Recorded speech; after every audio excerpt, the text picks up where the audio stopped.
Yu-Gi-Oh is known for many things. Absurd concept? Yep. Static characters? Definitely. Ludicrous plots? Uh-huh. Interesting villains? Oh, definitely. And that's what I want to talk about today. In this video, I'm going to be discussing the villains from the original Yu-Gi-Oh series, which is a show that seems almost intentionally designed to piss me off. Its plot doesn't make a whole lot of sense. Most of the characters are predictable, and the majority of them are downright annoying. There's filler abound. It's littered with plot convenience. And you know what? I love this show. Maybe it's nostalgia, as it was one of the first animes I'd ever remember watching, only beat out by its spin-off Yu-Gi-Oh! 5Ds. Maybe it's because every now and then I like a good mindless children's card game. Maybe it's just because I like weird character design. I don't know, but for some reason, this show is a guilty pleasure of mine. But by far and away, its best asset is its villains. I was watching Yu-Gi-Oh! In an interesting time in my life. Avatar The Last Airbender had just recently concluded, and The Legend of Korra had yet to start airing.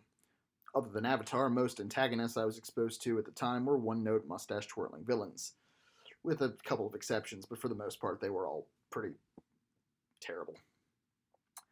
Of course, this was before I was able to grasp the intricacies and tragedy of characters like Darth Vader, but after I had realized that villains needed actual motivation to do the things that they do, and it was Avatar that had set me up to think that this is the way villains were supposed to be, well thought out, and the heroes of their own story.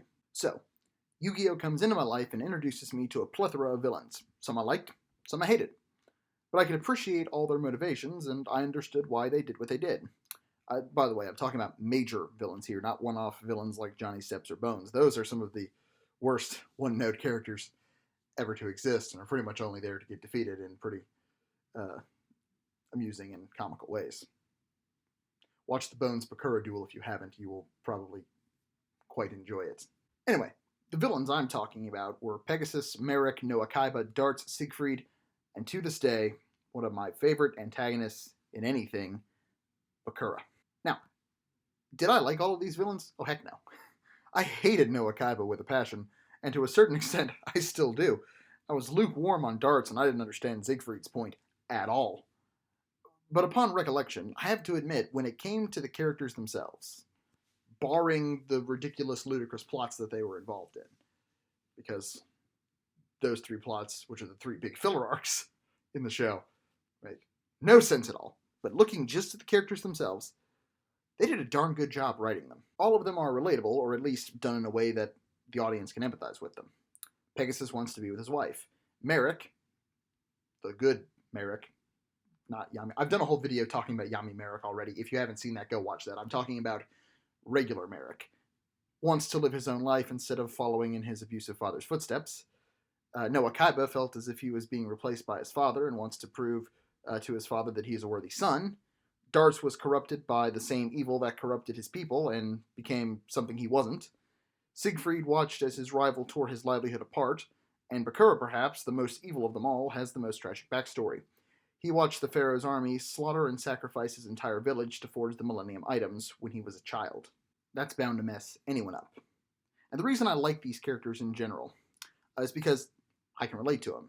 It's hard to imagine or relate to someone who has the fate of the world on their shoulders, like Yugi always does, but it's easy to relate to someone who lost a loved one, someone who wants freedom, someone who wants to support his family, someone who feels like they were replaced by a parent, someone who became something that they weren't and had no intention ever to become, but did it anyway, someone who lost everything.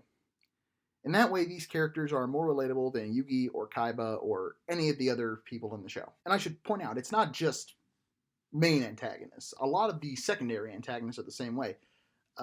One that always sticks out in my mind is Alistair from the Waking the Dragons arc, who lost all of his family, including his brother, in an event that looks shockingly similar to the genocides in Yugoslavia. Raphael also, even though his backstory was a little bit more out there, it was still very tragic. So it's not even just main antagonists. A lot of the secondary or ancillary antagonists also have really good backstories. These characters, be they main antagonists or ancillary antagonists or whatever, they were all tragic in their own ways, and that's what makes them interesting. Most of them are corrupted to a certain extent by something, usually a Millennium Item, that amplifies negative emotions anyway, but the negative emotions always exist for a reason. Now, of course, they don't always get it right. Obviously, when Merrick's negative emotions were amplified by the Millennium Rod, they manifested into another version of himself, and that other version of himself was absolutely the worst aspect of Battle City when you think about it for more than 3 seconds. And again, done a video about Yami Merrick, but most of the time it actually works out pretty well. And you go from having a broken individual to having an evil individual with an evil goal, but a story that you could very easily turn the other way and tell the story from their perspective, and they'd be heroic. Or at least not necessarily the bad guy. And the other thing I like about these villains is that most of the time they were redeemed, but they were redeemed in meaningful ways. They weren't just redeemed. They had an arc of redemption. Pegasus helped Yugi defeat Anubis and Darts. Merrick helped purge his evil half and was present at the ceremonial duel between Yugi and Atem. Noah Kaiba saved Yugi and his brother. Yeah, I'm going to go with brother. Seto Kaiba escaped from the virtual world. Darts was consumed by the Great Leviathan, but was freed and was purged of the seal of Orichalcos and was able to reunite with his people and his family. Siegfried reconciled with his brother Leon and eventually signs a deal with Pegasus. And I forget exactly what the deal was, but it resolved the thing and was no longer evil. And Bakura, Ryo Bakura, was never a willing villain to begin with, but the remnants of the souls of the Thief King Bakura and Zork were lost with the Millennium Ring, and he continues his normal life afterwards. Bakura is actually the only one who isn't necessarily redeemed, and that's interesting. And I plan to do an entire video on Bakura himself, because he's an immensely interesting character. But they did make a point of not redeeming the one character who definitely was the irredeemable one. So they don't just hand these redemptions out willy-nilly. These characters had to earn them, and Bakura, I guess Yami Bakura, never did and had no intentions of. So they were redemptions that were well planned and well thought out. All these examples of Yu-Gi-Oh! Villains are great examples of what I call the Darth Vader plot. Shocker, I bet you'll never guess where it came from. A villain born of a tragic past who does evil because it's either what they think is right, or it's all they have left, and is redeemed in the end. Now, is this handled particularly well in Yu-Gi-Oh? Not really. I mean, it's kind of hit or miss. Some of the characters are redeemed really well by the end of the season that they feature in, like Merrick. Some of them are kind of just assumed to have happened, like Pegasus. But it still leaps and bounds ahead of cartoons made for this demographic around this time. It's still way better. And it's a common theme in Yu-Gi-Oh! Former villains turning into heroes, or protagonists. Yubel in GX, Jack in 5Ds, Kite in Zexal. Heck, all of Zexal's villains. They all are good guys at the end of Zexal, and it's kind of amazing. It's my favorite scene in Zexal, is the end scene, until it gets super cringe. But that scene where they're all going into the next adventure together.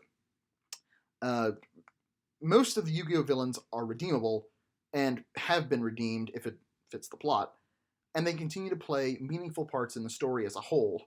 They aren't just villains, they're people, and that's kind of what makes them great. And it's weird to say that in a Yu-Gi-Oh! Series, for a Yu-Gi-Oh! Series, but they're really good at that. Anyway, hope you guys enjoyed that. I'm not going to break down every character I mentioned because it would take way too long, but I'm probably going to do videos on all of these characters in the future. I already want to do a video on Bakura. So if you're interested, let me know. If you enjoyed, don't forget to like, comment, subscribe. Check out all my various social media things that are in the thing. And let's catch y'all in the next one. Bye.